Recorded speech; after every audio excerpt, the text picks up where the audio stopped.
what is happening, Metasites? So, hope you're doing better than me. This is a very serious topic that I'm going to be talking about today. Topic which should have talked about a while back, but yeah, when your families are not like together, when it comes to certain important issues, like I don't know if they're not really aware about what's happening in the world. Like, okay, let's say that if your family decided that, yeah, we'll take a jab, or we'll believe in our governments and what they tell us to. They believe that it's going to solve all their problems and that everything is going to be okay. If you have family like that, I feel for you. good, good luck. Excuse me. I couldn't say that with a straight face. I'm sorry. But yeah, it sucks. I know. There's a lot of people out there in the world that are aware, and then there's a lot of people in the world that are not aware about anything. They believe that, oh yeah, we'll go back to normal. We'll go back to the way that things used to be. Guys, listen to me. If you have parents who are like stupid, yeah, I understand. You have to understand that life is not going to continue as it is. Like, if by now, if you are not having a little powwow between you and your family, get them together in a group, have them come together for, I don't know, a fancy meal at a buffet somewhere neutral, somewhere where they can get together in one setting. And you sit them down, you make them feel comfortable, and then after their meal is done, then you break the news to them, maybe over a bottle of wine. I don't care. Whatever it is you have to do it. Make sure that you tell people exactly what's going on. That, you know what, our livelihoods are kind of like on the rocks right now. And if things seem normal now, just you wait. It's going to be a slow process, but eventually people are going to sense that, yeah, something is not quite right. If you feel that feeling, you're not alone. No, you're not. You're not alone. But understand what's happening in the world right now, where there's a lot of things going on in the Middle East. We're having war breakout between China and Taiwan. These things may not affect most people in the West, except that, you know, Chinese to export, I don't know, everything. For example, I mean, gas prices have been the highest that they've ever seen. Food is going to go up because of that, because of exports. Again, you know what? Everybody has to bring in food from somewhere.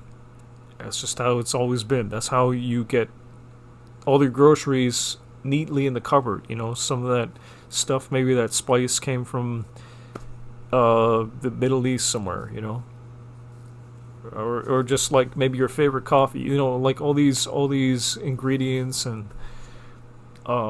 foods you buy at the store. People take so much for granted. They don't understand how bad this economy is, and that they keep having to bring in people from the East rather than hire people from their very own country. Or, you know, it's like, that's just the way it is right now. My parents, my family, they don't understand that fact. They're not living in reality. They're retired. They don't care. They will leave everything to the next generation. Say, yeah, you know what? Send you out to school. You know, you deal with your problems. We're retired. You know, we know everything. Here's my favorite. My grandmother. I'm a retired teacher. I know more than you. Yeah. Yet she doesn't have a computer that works. So she can't know everything at all because she's not seeing what's been happening the last 10 years. We have LGBTQ crap in the schools. We have in the churches. Oh my God. In the churches, they have gay pride, happy pride on a sign. Like, in all places around the street corner where I'm staying to. It's right down the road right there. Anyway, yeah, so we pushed God and values right out the window. We let government take control, and now we have high gas prices, high cost of living, high rent. Rent is getting outrageously high.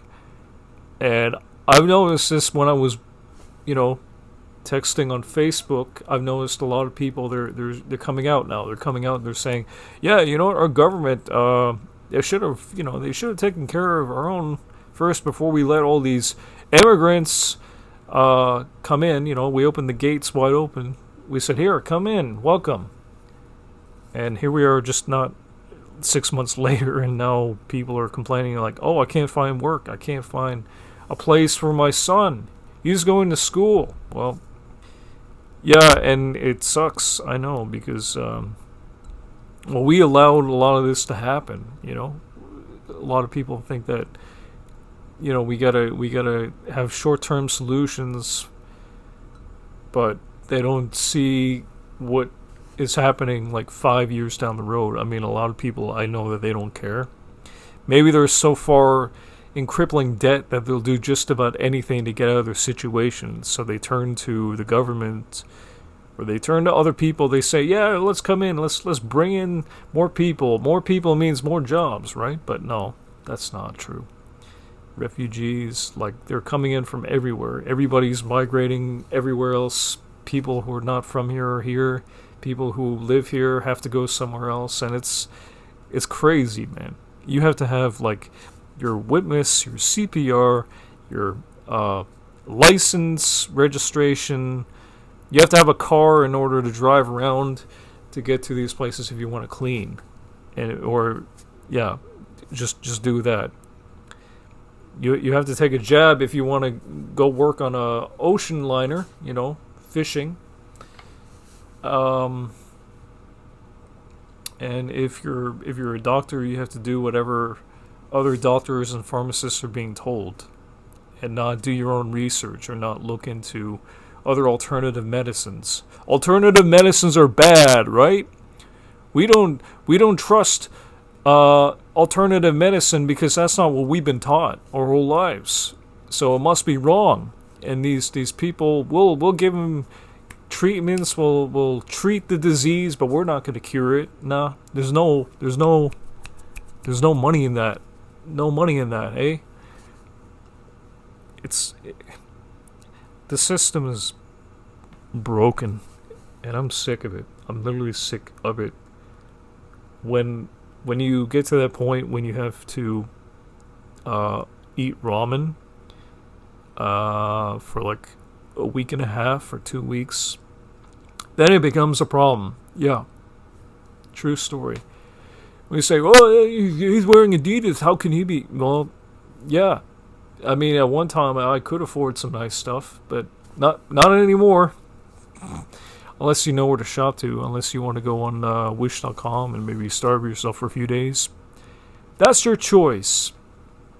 I made a few sacrifices, but I think that pretty soon a lot of people are going to have to sacrifice a little bit more just to get, food for their starving kids, putting them through, paying for tuition in college. It's going to be, these days people can't even afford to pay rent, let alone have the hope of owning their own property or house one of these days. This economy is so bad, and the boomer generation, they look to us, they see us as the problem. You motherfuckers. Don't you guys understand what you are putting your future, your children's future, what they're having to go through? They don't have a chance. They don't have a prayer. It's like oh, screw my kids. You know what? I'm retired now. I get to say and do whatever I believe in because that's what I've been told my whole life. I was working at ATC for 30 years. I was a nurse and RN. I was a teacher. Meh. I know everything. I'm 83 years old. I know no jack about crypto or the high price of everything or how to manage money or make money, but I'm a teacher. I know more than you. Thanks, Grandma. And for the record, no, you don't. I'm getting smarter while you're going to probably be so in a delirium that you won't even know how to manage money. She spent more money on her front porch steps than her grandson helping to give food. She gets mad every time I ask, can I have some money? Can I have $20, please? Can I have $20 so I can get a little bit of food just so I can make it through the week? Nah, I'm a teacher. I'm retired. You should be making your own money. Well, yeah, man, I should. She's right. Except that there is no jobs. The very few jobs that exist, you're giving them to the people that are going to school now. They're going to... I mean, if I wanted to go back and take a course, I can't because money. If you want to, go through all the drudgery of like trying to find a good job, you have to go through months of waiting. Or you go back to school, you get that piece of paper, and like 4 years later, when you're $50,000 in debt, you have a prayer that, I'm gonna get something after all my years of training and hard work. You're already obsolete. You know what? Piece of paper is nothing. That ain't nothing. Okay. You have the power of the internet. You can go search and learn stuff that you never could before. You used to pay a professor thousands of dollars sitting in a classroom, and you get to assign, these assignments and tests. You have to write down, regurgitate all the knowledge that one professor taught you, and then that's it. Then there's your piece of paper. And people have to understand that it doesn't work like that anymore.